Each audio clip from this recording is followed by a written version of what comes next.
Welcome back to my YouTube channel Vasta classes. तो आज हम फिजिक्स के 2023 के पेपर के मोस्ट इम्पॉर्टेंट प्रॉब्लम्स क्वेश्चन देखेंगे जो मार्क्स बहुत ज़्यादा होल्ड करते हैं पेपर में। वो है थ्योरी क्वेश्चंस, लेकिन अगर तुम्हें टॉप करना है और अच्छे परसेंटेज लेने हैं तो तुम्हें प्रॉब्लम्स को अटेम्प्ट करना पड़ेगा। पहला क्वेश्चन है, an electron is accelerated through a potential difference of 100 volts, calculate Broglie wavelength in nanometre. तो सबसे पहले हम देखते हैं कि इसमें गिवन क्या दिया हुआ है। तो सबसे पहले गिवन दिया हुआ है 100 वोल्ट्स, ये हमारा गिवन है, ठीक है। उसके बाद फाइंड क्या करना है, calculate the D Broglie wavelength, ये हमें फाइंड करना है डी ब्रॉगली वेवलेंथ। अभी सबसे पहले वेवलेंथ मतलब समझो। वेवलेंथ मतलब हमारी जो वेवफॉर्म होती है, वेवफॉर्म की लेंथ मतलब क्या कंसीडर होती है, वेवलेंथ। यानी वेवफॉर्म का स्टार्टिंग पॉइंट और वेवफॉर्म का एंडिंग पॉइंट, वो उसकी होती है वेवलेंथ। वेवलेंथ को हम लैम्बडा कंसीडर करते हैं। तो हमें फाइंड करना है lambda is equal to question mark. Question में गिवन दिया हुआ है V is equal to 100 volts,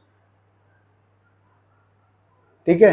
अभी डी ब्रॉगली वेवलेंथ का फॉर्मूला बहुत सिंपल है, lambda is equal to 1.228 upon under root V। बहुत इजी फॉर्मूला है, lambda is equal to 1.228 upon under root V। Value को हम V की वैल्यू को यहाँ सब्स्टिट्यूट करेंगे, lambda is equal to 1.228 upon under root 100, square root of 100 1.228 upon 10 आएगा। तो लैम्बडा का हमारा आंसर आएगा 0.1228 नैनोमीटर। अभी नैनो मीन्स एनएम की मीनिंग होती है 10⁻⁹ मीटर। नैनोमीटर की मीनिंग होती है 10⁻⁹ मीटर। तो ये आज का हमारा पहला क्वेश्चन था, एक बार देख लो फिर हम आगे जाते हैं। तो बढ़ते हैं हम नेक्स्ट क्वेश्चन, क्वेश्चन नंबर 2 की तरफ। Calculate the velocity of particle performing SHM. SHM मतलब होता है simple harmonic motion after 1 second if it's displacement is given by. तो इधर बोला है कैलकुलेट द वेलोसिटी और इधर दी हुई है डिस्प्लेसमेंट। तो याद रखो velocity is equal to derivative with respect to time of displacement. यहां x मतलब क्या है, तुम्हारी डिस्प्लेसमेंट है, तो तुम्हें x का सिर्फ डेरिवेटिव लेना है। और क्या दिया हुआ है गिवन, गिवन में दिया हुआ है time is equal to 1 second. तो हम इसे x की इक्वेशन को सॉल्व करते हैं। सॉल्व करने पे देखो velocity is equal to derivative with respect to t of x।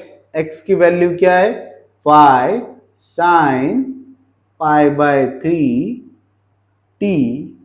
यहां m जो है वो मीटर का m है, तो हम डेरिवेटिव में मीटर नहीं लिखेंगे।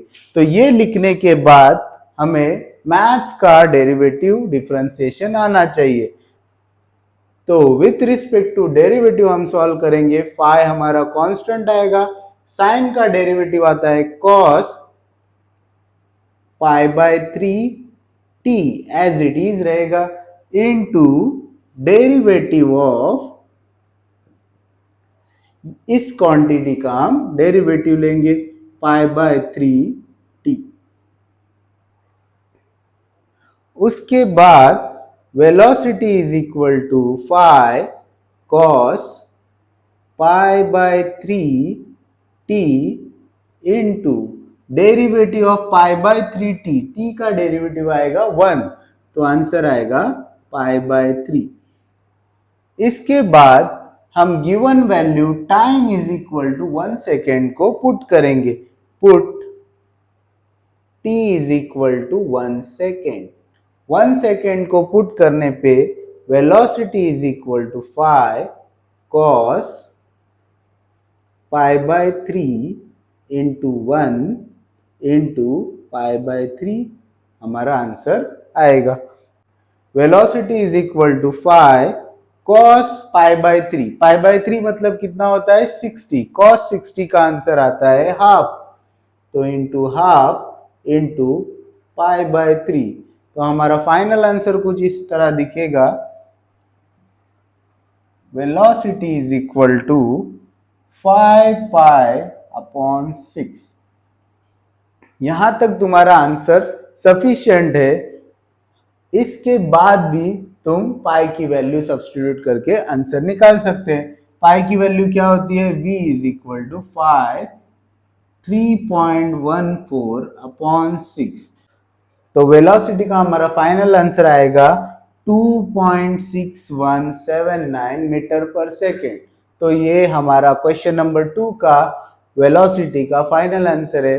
तो एक बार देख लो, हम आगे जाते हैं। तो हमारा नेक्स्ट क्वेश्चन है question number 3। 100 ohm resistor is connected to a 220 volt 50 hertz AC supply। AC मतलब होता है अल्टरनेटिंग करंट और रेजिस्टर का यूनिट होता है ओहम, ठीक है। और यहाँ 50 हर्ट्ज तुम्हें फ्रीक्वेंसी शो की हुई है। इसके बाद इसके फर्दर दो क्वेश्चंस अवेलेबल है। Question number A, what is the RMS value of current in circuit. बहुत इजी क्वेश्चन है, 2023 के बोर्ड क्वेश्चन में आया हुआ। सबसे पहले करंट का फॉर्मूला हमें मालूम चाहिए। According to Ohm's law current का फॉर्मूला है वोल्टेज अपॉन रेजिस्टर। और अगर हम देखेंगे तो क्वेश्चन में हमें वोल्टेज दिया हुआ है और रेजिस्टर भी दिया हुआ है।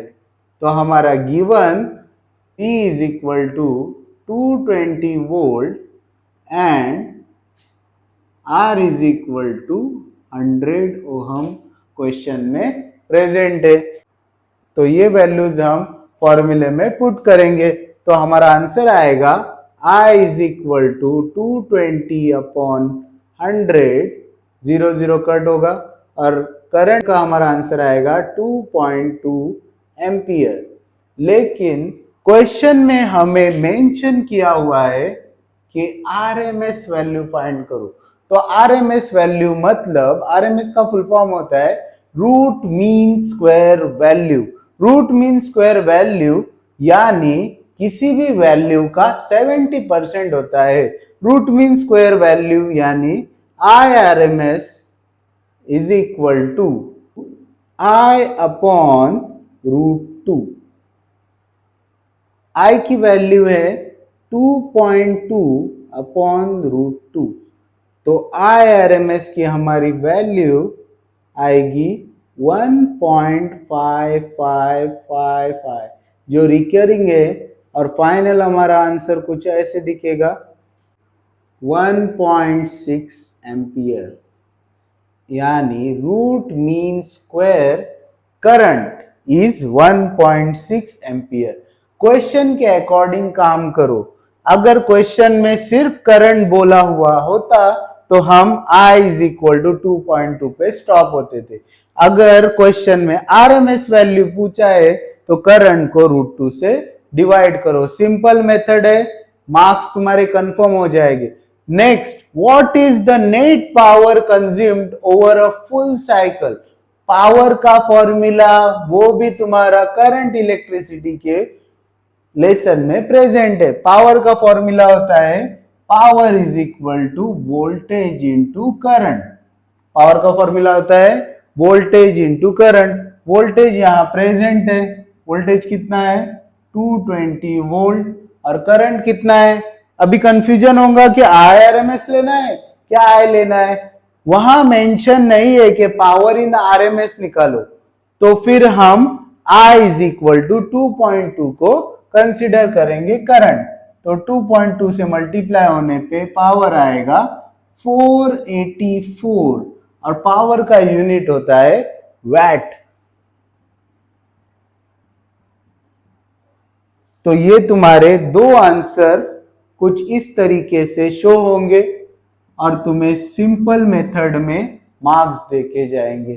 तो एक बार देख लो फिर हम आगे जाते हैं। तो चलते हैं नेक्स्ट क्वेश्चन, क्वेश्चन नंबर 4 की तरफ। क्वेश्चन नंबर 4 की तरफ जाने से पहले क्वेश्चन को देखो, क्वेश्चन की लेंथ देखो। A bar magnet of mass 120 gram. Okay, तो इतना बड़ा क्वेश्चन है लेकिन इसका सॉल्यूशन बहुत छोटा है, तो इस क्वेश्चन को छोड़ने की भूल मत करो। तो बार मैग्नेट ऑफ मास 120 ग्राम, तो सबसे पहले हम गिवन लिखेंगे।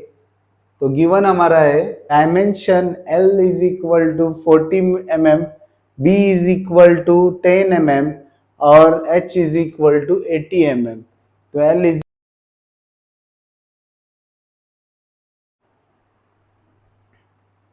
तो हमें मिला है मास, लेंथ, ब्रेथ और हाइट। एक मैग्नेट की हमें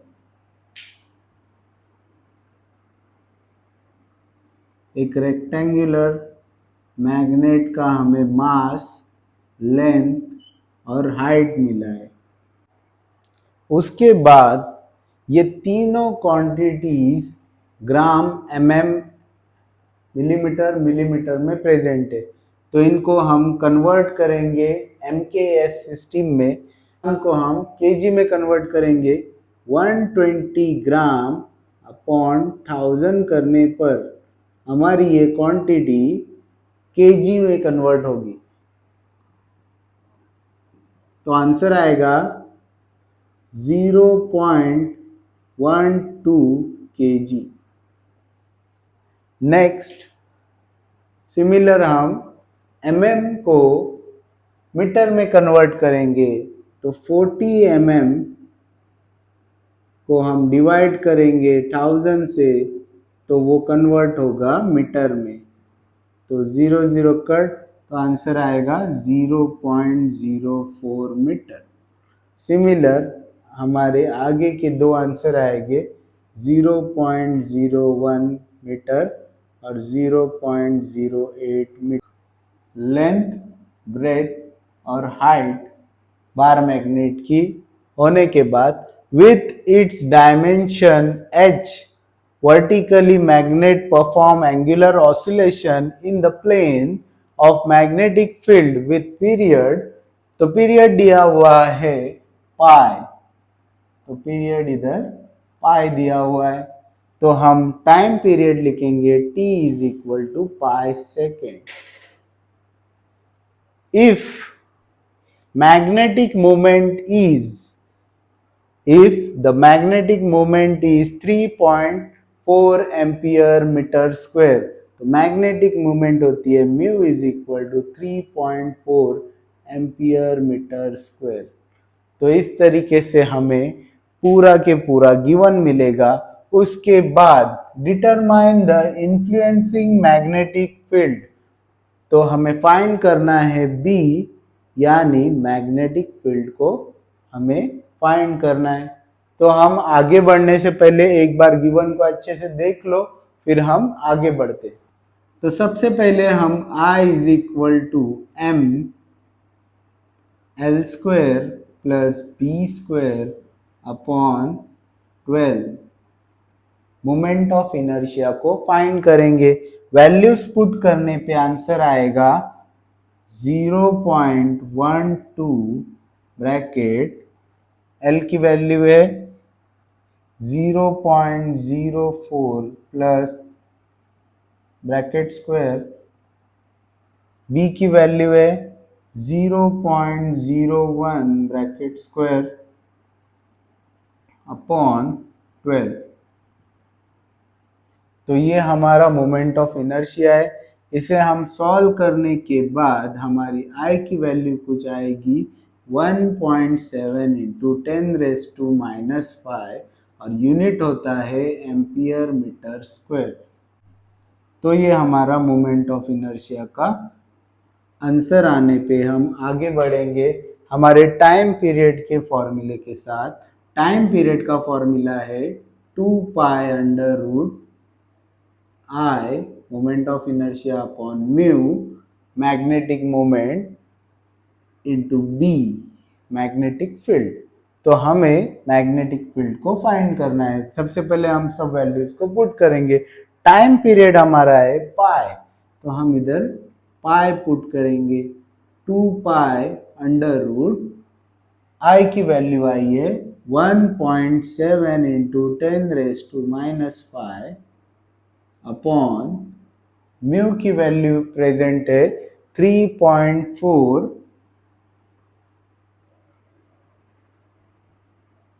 इंटू बी हमें फाइंड करना है। तो इधर पाई पाई कैंसिल होगा, बोथ साइड स्क्वायरिंग करेंगे।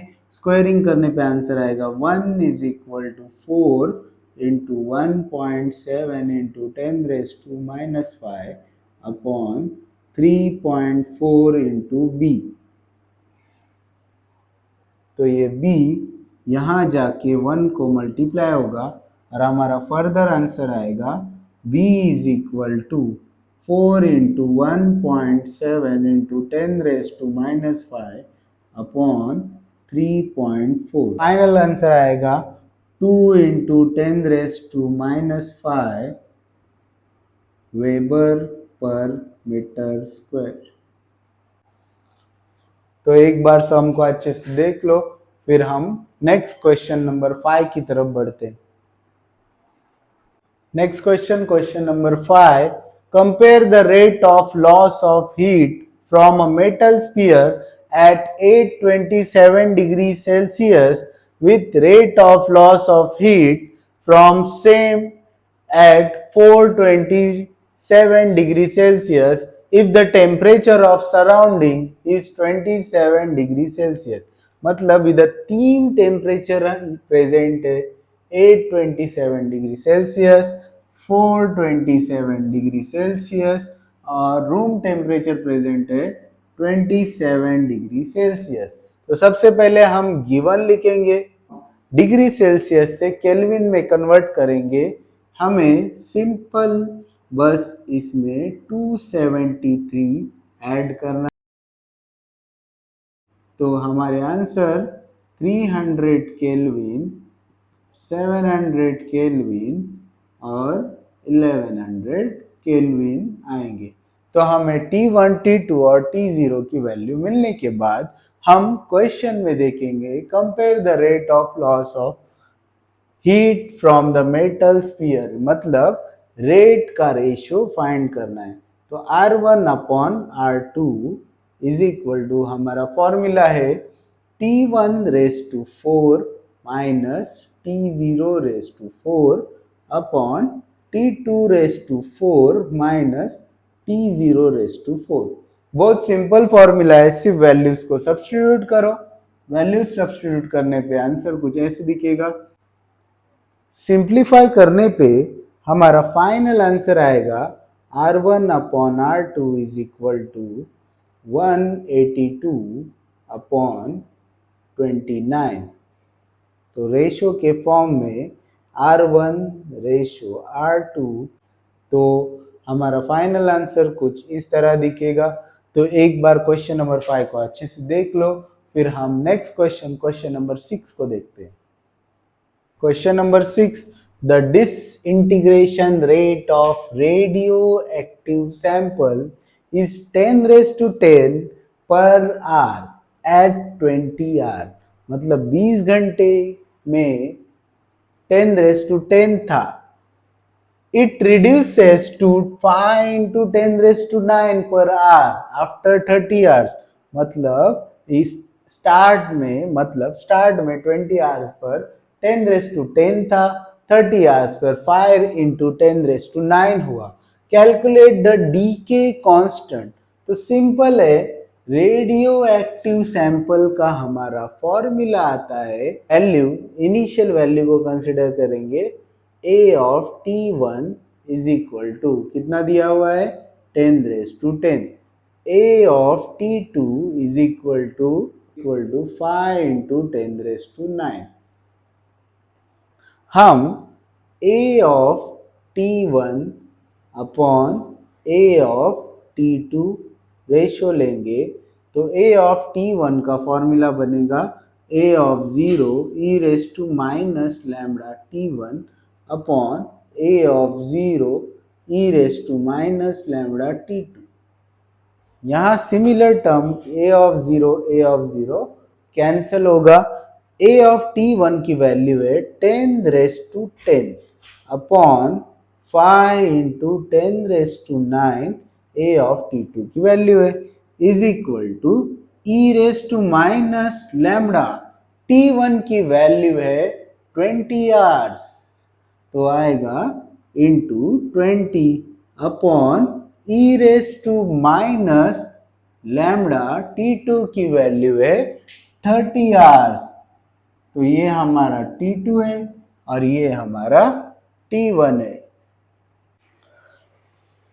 तो यहाँ T2 की वैल्यू 30 पुट होने पे कुछ ऐसे दिखेगा और यहाँ कैंसिल आउट होने पे 2 इज इक्वल टू ये क्वांटिटी डिनोमिनेटर से ऊपर जाने पे e raise minus 20 lambda into e raise to plus 30 lambda होगी। 2 is equal to e raise to minus 20 lambda plus 30 lambda होगा। तो यहाँ कौन सा फॉर्मूला यूज हुआ है, a raise to m into a raise to n, answer आएगा a raise to m plus n. ये फॉर्मूले के अकॉर्डिंग पावर्स ऐड हुए। तो हमारा 2 is equal to e raise to 10 lambda को सॉल्व करेंगे। 2 is equal to e raise to 10 lambda, मैं बोथ साइड लॉग लूंगा। log 2 is equal to log e raise to 10 lambda. log 2 का answer आता है, अगर log बुक यूज करेंगे तो 0.693 इज इक्वल टू पावर आगे आएगी तो 10 lambda log e. log e का आंसर आता है 1, therefore 10 लैम्बडा इज इक्वल टू 0.693। 10 डिवाइड पे जाने पे lambda is equal to 0.693 upon 10, तो लैम्बडा का आंसर आएगा 0.0693 और यहाँ लैम्बडा मीन्स होता है डीके कांस्टेंट। तो ये तुम्हारा क्वेश्चन नंबर 6 का फाइनल आंसर है। एक बार देख लो फिर हम आगे जाते हैं। तो बढ़ते हैं हम क्वेश्चन नंबर 7 की तरफ।